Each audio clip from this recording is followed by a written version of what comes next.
I don't think people need to be labeled conspiracy theories or theorists or otherwise. We're all concerned about the voting machines. I would say, gosh, I kid you not, I didn't expect to say this, but I wrote an article, I call them Greg's List, where I try to find solutions, doable solutions to stuff. I like solutions, results, not complaining. And I wrote a piece, Federal Express can deliver our next election. Seriously. And doable solution.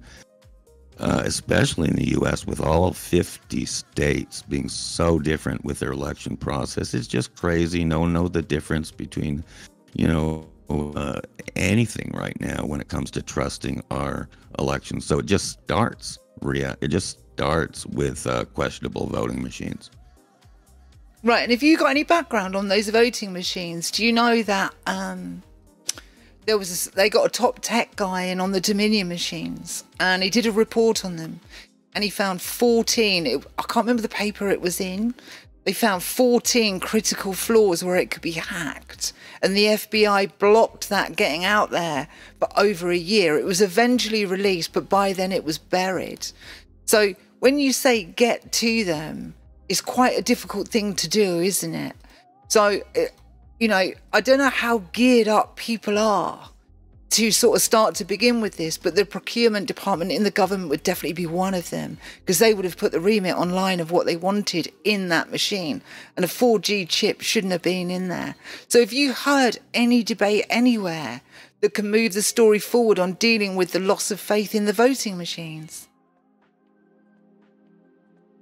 I think we can change, and I think we can change state by state, province by province, and how it works around the world. I think we can change by trying to change. And this, again, the dependence. I'm this voting machine thing. I mean, it's technically over my pay grade, because once you figure out something about technology, then something comes in to figure that out, or figure that out, or figure that out. So it's just, it's just a can of worms. But what I do believe is that change can be made by simplifying, by